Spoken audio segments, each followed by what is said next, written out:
So let's just talk a little bit about, rhythm in music and how you go about thinking about it. It's the rhythm and the beat of something is hugely important. I think the success of a lot of songs and records is simply based on how captivating and compelling the rhythm of it is. And there's a lot of different ways to think about that and portray it. How do you take a song that is written on a guitar, like an acoustic guitar, and then turn it into a fuller arrangement with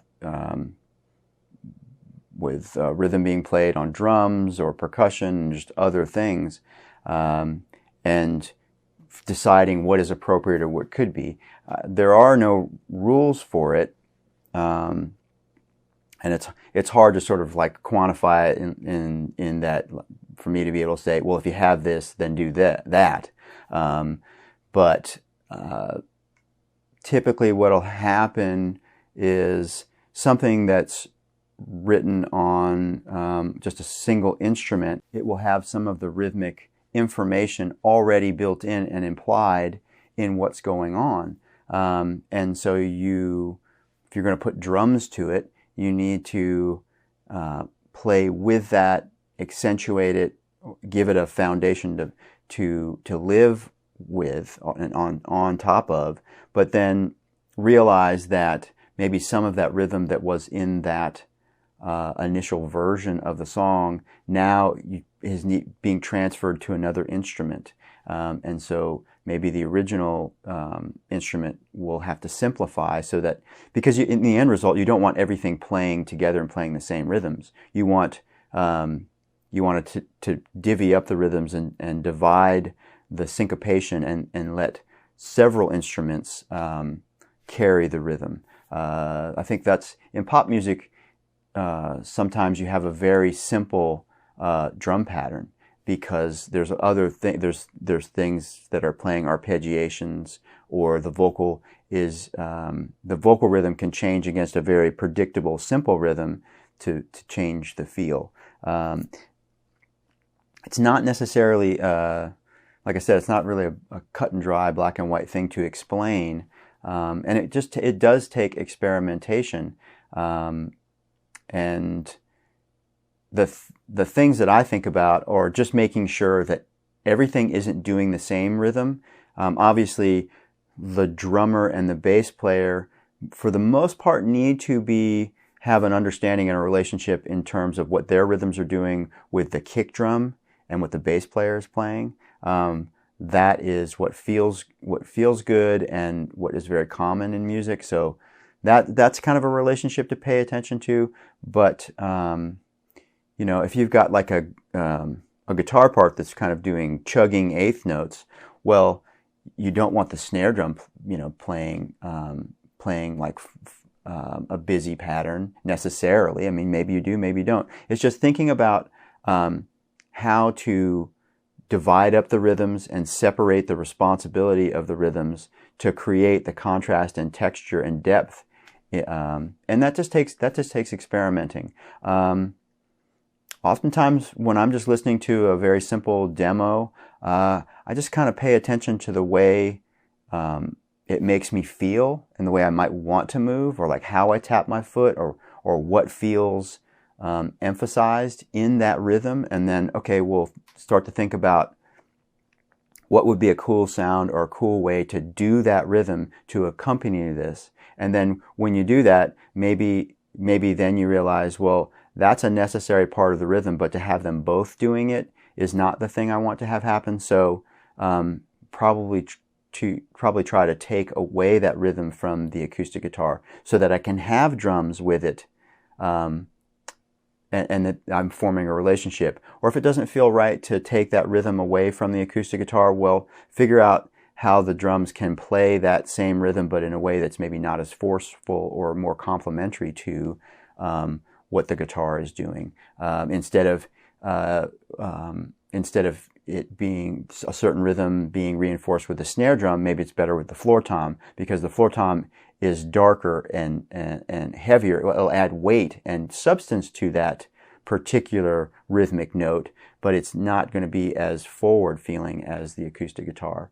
And it really just takes some experimenting. That's the other reason why you also want to, if you can, hire talented musicians, hire people that are really good at their instrument, because they naturally will be able to feel that stuff and help put it together and then bring it together as a team. That's one of the reasons why I really think it's important to typically record drums and bass together, because that's a relationship that needs to be worked out. And as you'll observe in this course, when we're working on the Bury It song, there's a moment in working on the drum and bass performance where we have to figure out something that's going on in the choruses, where there's a pushed note and then a downbeat, and then what should we play,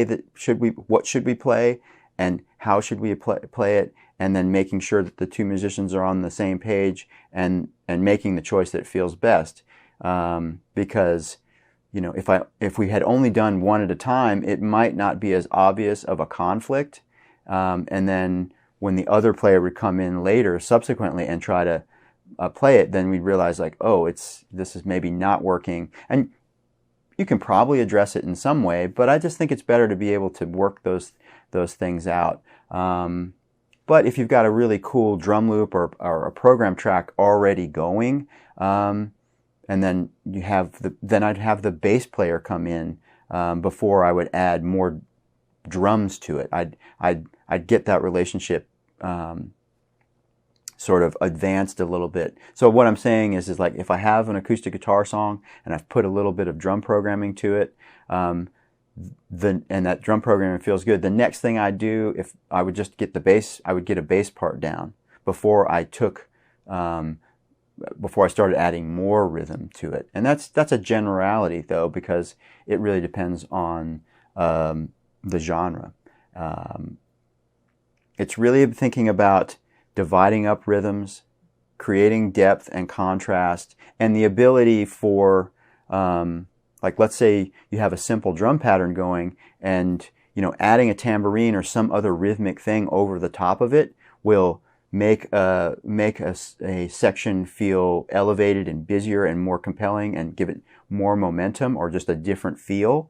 But the simpler drum pattern can keep going, and then you take that element away, the added element away again later, and then you get back to a familiar thing, but the dynamic has come down, and you've opened up the space, and then maybe something else starts to play that rhythm that tambourine rhythm. Maybe the tambourine rhythm's in the chorus, and then you go to another section like a verse or a bridge, and the tambourine goes away, but then you have something that's arpeggiating on a keyboard, or there's a guitar picking pattern, or that rhythm is taken over by another percussion element. It's just important to think about it in those ways. And sometimes it's great for everybody to play the same rhythm and emphasize the same thing for certain moments in a song or certain sections. But if you have a whole song where, someone's strumming the acoustic guitar on the eighth notes, and the drummer's playing eighth notes on the hi-hat and playing, all the backbeats, all the twos and fours, and then the electric guitar player is chugging along on eighth notes. So it's like you have 3 or 4 minutes of that. It's going to sound pretty stale and linear, and to me, that's probably not good arranging. There are songs that work very well that way, and you can build on top of that, and it can be very compelling. Maybe that's the mood of it, and that's okay. But I'm just saying that's not as typical, and you need to think about how to divide these things up and provide opportunities to have things coming in and out of the arrangement for syncopation to be traded off to other instruments, and really just concentrate on the depth of the arrangement. Deciding rhythms is that just takes experimenting. I think making beats and coming up with rhythms, people spend hours doing that, and hours finding the right sounds to make certain rhythms sound cool.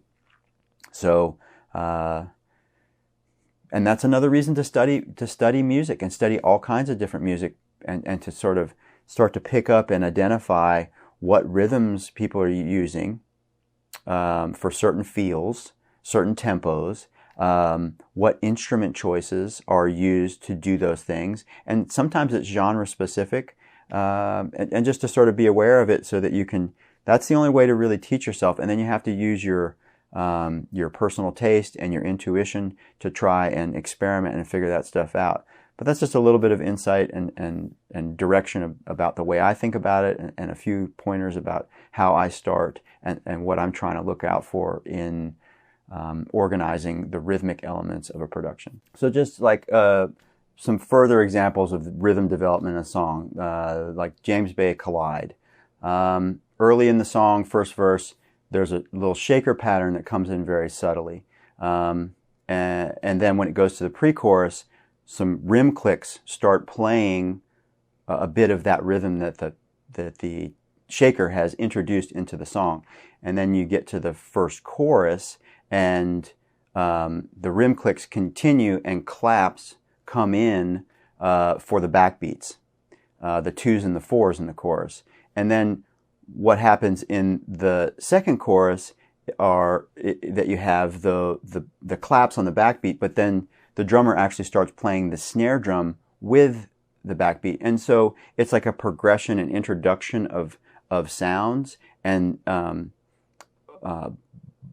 by taking the time to build up the additive portions of the arrangement, like having the claps be the backbeat in the first chorus, and then they're present in the second chorus, but then adding the snare drum to it, it gets more exciting. It gets louder. It gets a little bit brasher. It has just more depth. So listening to compositions and acknowledging those things will really help in making arrangements continue to develop and feel interesting, and realize that there can be really interesting ways to divide up these jobs, but then unite them later in the arrangement to make something more compelling and energetic.